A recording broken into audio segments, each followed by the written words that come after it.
Ya, hari ini kita mau belajar tentang janji-janji Tuhan. Ya, apa yang disebut dengan seorang murid? Seorang murid itu bukan orang yang kalau setiap minggu datang pemuridan murid. Itu adalah orang yang memegang janji Tuhan. Ya, dia belajar memegang janji Tuhan itu gampang apa susah? Memegang janji Tuhan. Karena begini, setiap janji Tuhan itu pasti ada syaratnya, benar nggak? Nggak ada janji Tuhan itu yang berdiri sendiri. Nah, yang susah itu sebenarnya bukan memegang janji Tuhan ya. Kalau kita susah memegang janji Tuhan, berarti kita susah dong memegang Tuhan, gitu kan? Memegang janji. Yang susah itu adalah melakukan syarat-syaratnya. Ya kan? Janji itu akan terrealisir, janji itu akan terjadi kalau kita melakukan syarat-syaratnya. Nah, ini kan kalau kita lihat di buku 1, buku 2 ini kan totalnya itu ada 48 ayat. Ya, janji Tuhan itu ada berapa di Alkitab? Ada ribuan. Ya kan? Kalau kita menulis semua janji Tuhan, ini bukunya nggak akan setipis ini, gitu kan? Mungkin dia akan tebal, gitu kan? Nah, sekarang yang penting itu bukan kita tahu janjinya, tapi bagaimana kita menerima janji Tuhan. Janji Tuhan itu nggak ada artinya kalau kita nggak terima. Ya, nah supaya kita bisa terima pasti ada syaratnya. Ya, kita lihat bagian yang pertama. Jadi kita harus mengerti dulu apa janji Tuhan. Ya, janji Tuhan itu kita harus tahu. Jadi waktu kita dapat janji Tuhan, ayo kita pelajari janji Tuhan ini dengan benar. Ya. Nanti kalau mau filenya boleh. Ya. Nah sekarang kita buka Ulangan 28 ayat 13. Ulangan 28 ayat 13. Ya nggak apa-apa, menghafal itu perlu waktu, bagaimana kita tahu. Nah, tapi sekarang kita mau lanjut. Yang penting adalah ayat firman Tuhan itu kita harus tahu kebenarannya. Jadi kalau waktu kita dapat janji Tuhan, kita dapat firman Tuhan, itu kita harus cari kebenaran firman-Nya. Jangan cuma kita tahu terus kemudian kita lakukan dan kemudian kita salah melakukan karena kita nggak tahu yang benarnya. Ya, kalau kita lihat dari ayat ini, ya, ini ada janji dan ada syarat. Ya, yang janjinya yang mana? Tuhan itu selalu menepati janjinya. Jadi bagian yang janji Tuhan itu Tuhan pasti tepati.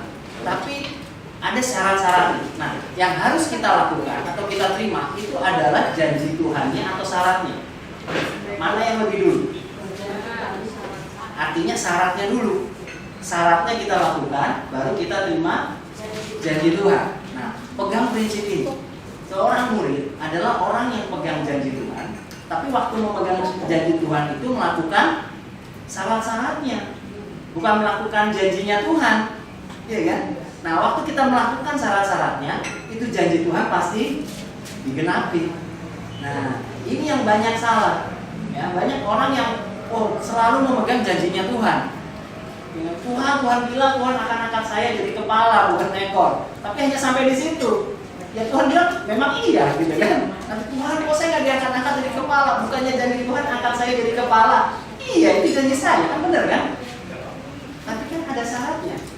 Syaratnya adalah apabila engkau mendengarkan perintah Tuhan Allahmu yang kusampaikan pada hari ini, kau lakukan dengan setia. Perhatikan ada kata setia. Artinya apa ya?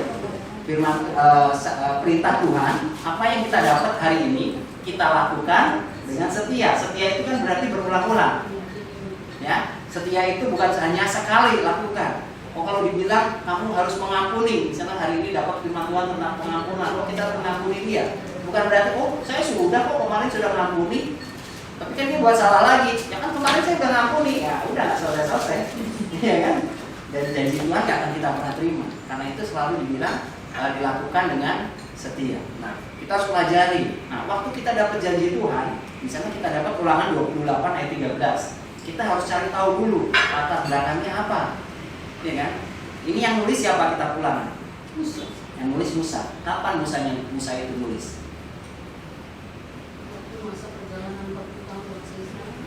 Ini kitab Ulangan. Ulangan itu Musa tulis itu terakhir. Karena dia tahu waktu dia nggak bisa masuk ke tanah perjanjian.